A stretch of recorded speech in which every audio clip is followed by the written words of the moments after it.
माँ आप दुखी मत हो, जंगल जाना बहुत अच्छी बात है। राम ने जरा भी निगेटिव नहीं सोचा। जबकि मैं, अब ये बारिश हो रही है तो मेरे मन में कहीं ना कहीं बात आ जाती है एक बार कि हमारे जो मुनिराज जंगल में रहते थे कैसे रहते होंगे। पीछे जंगल जाती हूँ, वहां कहीं चींटे चल रहे हैं, कहीं छिपकली दौड़ रही है, कहीं कुछ हो रहा है, तो मन में विचार आता है कि हमारे मुनिराज ऐसे समय में जंगल में कैसे रहते होंगे। बस एक आत्मा की शक्ति है जो उन्हें जंगल में भी अच्छी तरह से रखती है। जिनके दुखी रहने के भाव हैं वो महल में रह के भी दुखी हो लेते हैं, और जो खुश रहना जानते हैं वो जंगल में भी खुश रह लेते हैं। दुखी रहने वाले महल में भी खुद दुखी रहते हैं और दूसरों को दुखी करते हैं, और खुश रहने वाले जंगल में भी खुद खुश रहते हैं, दूसरों को भी खुश रखते हैं। ज्ञानी लोग स्वयं ज्ञान प्राप्त करते हैं, औरों को भी ज्ञान देते हैं, क्योंकि ज्ञान से ही सुख आएगा। उनके पास ऐसा ज्ञान होता है, ऐसी शक्ति होती है कि जिसके माध्यम से वो जंगल में भी अच्छी तरह से रह सकते हैं। रहना आना चाहिए। रहने को तो सारी दुनिया रह रही है, मगर सब कुछ होने के बाद भी दुखी है और कुछ नहीं होने के बाद भी खुश है। ये जीने की कला है, ये जीने की कला है। अच्छी तरफ देखोगे तो अच्छा, जैसे राम जी ने, अब वो देख रहे हैं वनवास में क्या क्या पॉजिटिव पॉइंट है वो पकड़ रहे हैं, नेगेटिव पॉइंट नहीं पकड़ रहे। वो पॉजिटिव पॉइंट पकड़ रहे हैं कि जंगल में रहकर मेरा क्या क्या भला हो सकता है, उस तरफ दृष्टि डाल रहे हैं, उस तरफ नहीं डाल रहे अरे कितनी गर्मी लगेगी तो कैसे रहूंगा, इसी तरह से वो ये नहीं देख रहे बारिश आएगी तो पेड़ के नीचे कैसे रहूंगा, गुफा मिलेगी कि नहीं मिलेगी, वहां पे कोई छतरी मिलेगी कि नहीं मिलेगी, झोपड़ी कैसे बनाऊंगा ना, इस तरफ तो ध्यान ही नहीं है। सारा का सारा ध्यान इस बात के लिए है कि वहां जाकर मेरा अच्छा क्या हो सकता है। संसार में 90% आदमी केवल अपने दृष्टिकोण के कारण से दुखी हैं। अब बच्चा छोटा सा है, अरे वो LKG में गया है, UKG में गया है, और माँ का दुख शुरू हो गया, अरे ये पढ़ता ही नहीं है, इसका बड़ा होके क्या होगा, ये पता नहीं क्या बनेगा नहीं बनेगा, कैसे इसकी जिंदगी चलेगी, टेंशन। अब बताओ ये भी कोई टेंशन वाली बात है। अब बच्चा छोटा सा है, उसकी योग्यताएं निखरने तो दो। अब वो बच्चा छोटा सा खुद टेंशन में, और दिन भर उसको पकड़े बैठी, पढ़। अरे टेंशन मत दो उसे, वो छोटा सा बच्चा थोड़ा बड़ा तो होने दो, थोड़ी समझ तो आने दो, पढ़ने की अकल तो आने दो। खेल खेल के में जितना पढ़ ले उतना पढ़ा दो, टेंशन देके मत पढ़ाओ उसे। वो आज यदि आपने टेंशन देके उसे पढ़ा दिया तो आज तो वो पढ़ लेगा, लेकिन ये बढ़ती हुई दिमाग की नसें यदि इसमें आपने ज्यादा लोड डाल दिया, वो 10th 12th तक जाते जाते विच्छिन्नता को प्राप्त हो जाएगा, और कुछ दिनों के बाद और थोड़ा सा और बड़ा होगा, डिप्रेशन की शिकायत हो जाएगी। अरे दिमाग मजबूत तो होने दो उसका दिमाग तो मजबूत होने नहीं दिया और टेंशन दे दी उसको। अब वो बेचारा अभी तो पढ़ लेगा, आगे जाके वो जीने लायक नहीं रहेगा। इसलिए पहले के समय में आपने देखा होगा कि वो पहले ही हाथ को इस वाले कान में ले जाते थे, जिसका हाथ इस वाले कान को छू लेता था, यहाँ से जाके उसका एडमिशन होता था, नहीं तो एडमिशन नहीं होता था स्कूल में। शायद आपको याद हो, तो पता नहीं, याद आप भूल गए होंगे, आपके मम्मी पापा को पता होगा। हाँ, और 6 साल से पहले, 5 साल से पहले इसको स्कूल में नहीं डालते थे, खेल खा, 5 साल तक तो कोई टेंशन नहीं, बच्चे को कोई टेंशन नहीं देनी चाहिए। 5 वर्ष तक बच्चे को किसी तरह के ज्यादा टेंशन देके उससे कोई काम नहीं करवाना चाहिए। वो राजी राजी जितना कर ले बहुत है, नहीं कर ले बहुत है। यदि आपने 5 साल के पहले बच्चे को ज्यादा टेंशन दे दी तो आने वाली पीढ़ी हमारी कमजोर आएगी, और आएगी क्या, आ ही रही है, आप खुद ही देख रहे हो। आने वाली पीढ़ी में शक्ति कम, गुस्सा ज्यादा है कि नहीं है? है। एक दोहा कहा जाता है, आमद थोड़ी खर्चा ज्यादा लक्षण है मिट जाने के। आमद थोड़ी खर्चा ज्यादा लक्षण है मिट जाने के, और शक्ति कम गुस्सा ज्यादा लक्षण है पिट जाने के। शक्ति कम गुस्सा ज्यादा लक्षण है पिट जाने के। तो अपने बच्चों को थोड़ा मजबूत बनाओ। जिसका शरीर मजबूत नहीं रहेगा उसका जीवन मजबूत बनने वाला नहीं। कितना होशियार बच्चा हो, कितना होशियार बच्चा हो, जब शरीर ही मजबूत नहीं है, जब जड़ ही मजबूत नहीं है, तो पेड़ कहाँ से खड़ा रहेगा? उसकी जड़ तो आपने पहले ही कमजोर कर दी। तो उसके शरीर की मजबूती का भी ध्यान रखो। पहले के बच्चे तो खाने के लिए लड़ते थे। वो कहता था मैं खाऊंगा और वो कहता था मैं खाऊंगा। और अब क्या हो रहा है? माँ बेचारी रोटी लेके पीछे घूमती, बेटा रोटी खा ले। वो कहता नहीं खाना मुझे, हैं? पहले लड़ते थे, और यदि आपको याद हो तो चोरी करके भी खाते थे। अब आपने खाया कि नहीं खाया मुझे नहीं पता है। खाया है? बिल्कुल खाया होगा। हाँ, दोपहर का समय होता होगा, मम्मी पापा सोने के लिए जाते हैं और बच्चे रसोई में घुस जाते थे। जो मिले खाओ पियो और अपने चलो, दिन भर खाते थे। तो आज देखो, आज की सास जितना काम कर लेती है बहू उतना काम नहीं कर पाती है। बहू सो के 7 बजे उठेगी और 12 बजे दोबारा सोने को चाहिए, और सास 5 बजे उठी है वो दोपहर को सोने को नहीं चाहिए। दोपहर को भी काम करवा लो, कोई दिक्कत नहीं है। तो जब खाओगे पियोगे नहीं तो शरीर कहाँ से बनेगा? तो बच्चों को अच्छे से खिलाएं। और दूध तो एक विटामिन है, और आजकल के बच्चे कहते हैं बदबू आ रही है, बदबू आ रही है, मलाई निकाल दो मलाई उसमें से। ओहो, जो तुम्हारा वास्तव में विटामिन था वो तो पहले ही निकाल निकाल के तुम पी रहे हो, तो कहाँ से शरीर में शक्ति आएगी? हैं? और पहले के समय में सबके घर में गाय भैंस होती थी, और जो छोटे बच्चे होते थे वो गिलास लेके खड़े हो जाते थे। गरम बाद में करना, पहले मेरे गिलास में निकाल दो।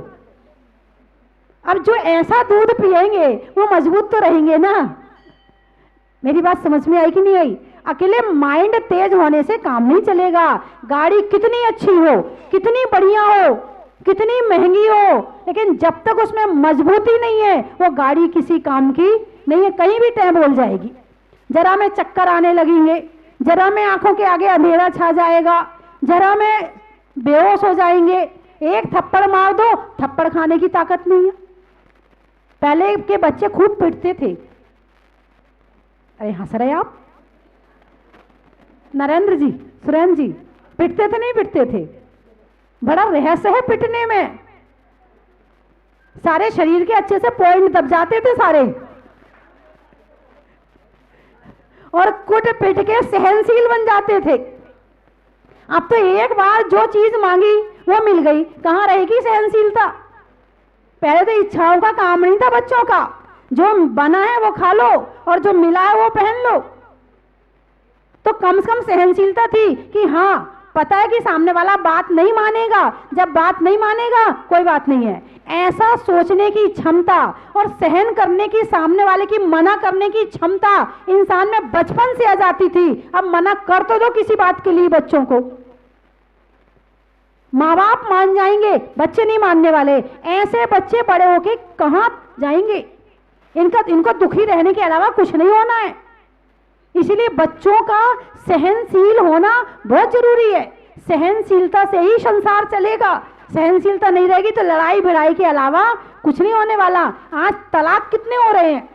शादी होती है, अगले महीने तलाक, 6 महीने में तलाक। किस बात का तलाक? सहनशीलता नहीं है। वो उसको सहन नहीं कर रहा है, वो उसको सहन नहीं कर रहा है, वो उसकी नहीं मान रहा है, वो उसकी नहीं मान रहा है। बचपन से माँ बाप ने इतना सिर चढ़ा लिया, जो कहा सो मान लिया। अब वो ये सोचती है लड़की, जहां जाओ मेरी मानी जाए, और जहां ना मानी जाए वहीं लड़ाई शुरू। ये सबसे बड़ा कारण है लड़ाई का, कि माँ बाप ने ऐसे संस्कार दे दिए कि हर बात मानी है। हर बात मत मानो बच्चों की, जो बात जरूरी है वही मानो। क्योंकि इस तरह के संस्कार नहीं होंगे तो आगे जाकर आपके बच्चों को ही कष्ट उठाना पड़ेगा।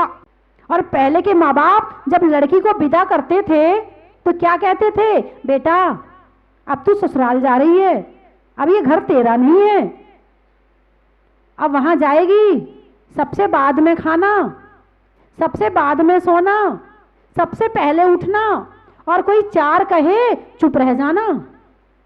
ये सिखा के भेजती थी माँ। और आजकल की माताएं, ओहो हो, माताएं ऐसी हो गई हैं, वो क्या कहती हैं, बेटा अच्छे से रहना, सबसे बाद में सोना, सबसे बाद में उठना, सबसे पहले सोना, सबसे पहले खाना, कोई चार कहे तो 10 सुनाना, दबना मत, और ज्यादा बात बढ़ जाए तो चली आना, मैं देख लूंगी। आपकी माताएं ऐसी हो गई हैं। अब उनके घरों में लड़ाइयां नहीं होंगी तो क्या होंगी। कभी भी अपनी लड़की यदि ससुराल गई है, अब उसके ससुराल में ज्यादा इंटरफेयर मत करो, क्योंकि यदि तुम ज्यादा प्यार दिखाओगी वो सास की नहीं हो पाएगी। रहना तुम्हारे साथ नहीं है, रहना सास के साथ में है।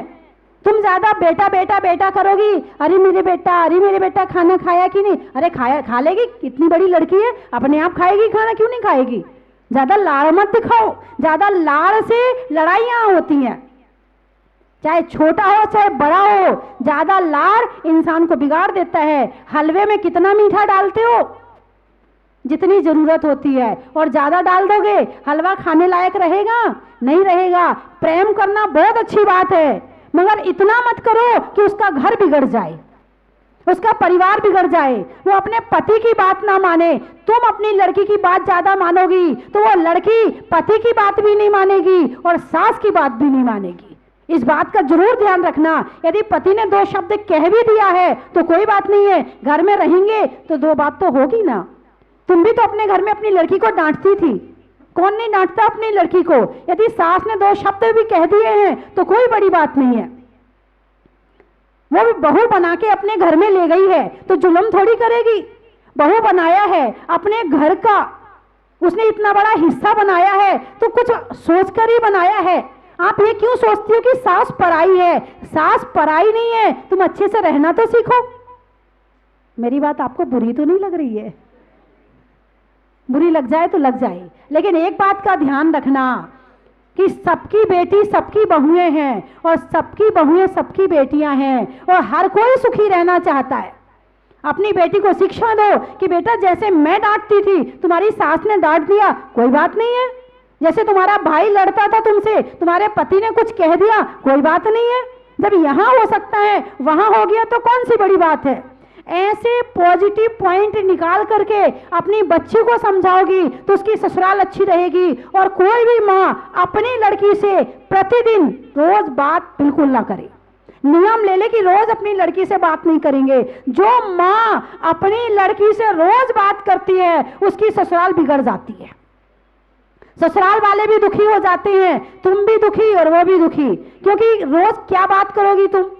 अब तुम स्वाध्याय तो करती नहीं हो जो तुम धर्म की चर्चा करोगी, हैं? कोई बड़े अच्छे अच्छे काम तो तुम कर नहीं रही हो कि जिसमें वो वाली बात करोगी। अब बची बातें क्या, खाने की, पीने की, लड़ने की, भिड़ने की, इन्हीं बातों को करोगी। इससे ज्यादा बात है भी नहीं तुम्हारे पास में। जब इससे ज्यादा बातें नहीं है तो ज्यादा बात करोगी तो कुछ ना कुछ गड़बड़ होगा ही होगा। तो कभी भी अपनी लड़की से 15 दिन में 1 बार बात करो, इससे ज्यादा बात मत करो। उतने में काम की बात होगी, उससे ज्यादा बात नहीं होगी।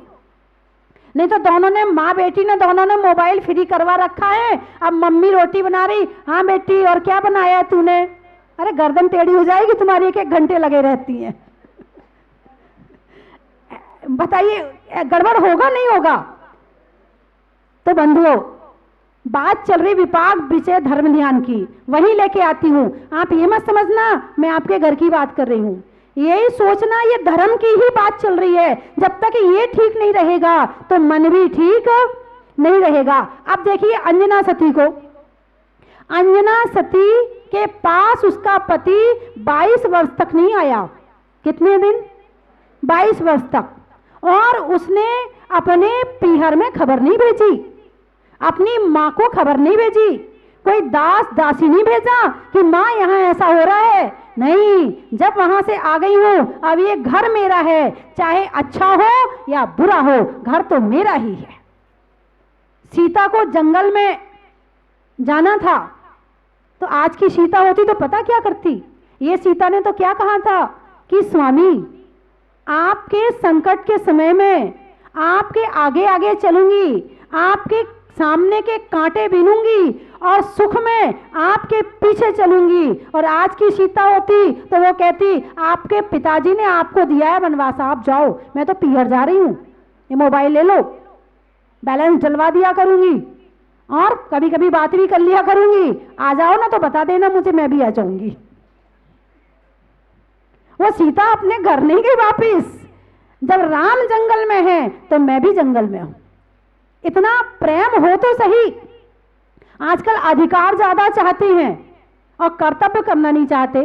बहू के पूरे कर्तव्य सास के प्रति करना नहीं चाहते हैं और सास से अधिकार पूरे चाहिए। बेटे का कर्तव्य पूरा करना नहीं चाहते हैं और पिताजी से पूरा अधिकार चाहिए, पूरी संपत्ति चाहिए। इसी तरह चाहे समाज हो, देश हो, कहीं भी हो, आज केवल अधिकार की मांग है। आज यहां हड़ताल हो रही है, कल वहां हड़ताल हो रही है, परसों वहां हो रहा है। अरे अपने कर्तव्य तो पूरे करो। पति से अधिकार मांगती है महिलाएं, मेरा ये अधिकार है, मेरा ये अधिकार। अरे तुम्हारे कुछ कर्तव्य भी तो हैं, वो भी तो पूरे करो। वो पूरे नहीं करना चाहती हैं और अधिकार पति से पूरा चाहिए। बिल्कुल अपनी उंगली की, आजकल की लड़कियां अपने पति को अपनी उंगली के हिसाब से नचाना चाहती हैं। जो मैं कहूं तो ये खाए, जो कहूं तो ये बैठे, मैं कहूं तो ये सोए। बिल्कुल मत। शादी हुई है, शादी होने का मतलब ये नहीं है कि उसका खाना पीना छुड़ा लो तुम, उसका सोना उठना बैठना छुड़ा लो तुम। नींद आए तो सोने दो, जो इच्छा हो तो खाने दो। इसका मतलब नहीं शादी है, आपस में रह रहे हो, सम्मान करो, एक दूसरे के अधिकार को छीनो मत।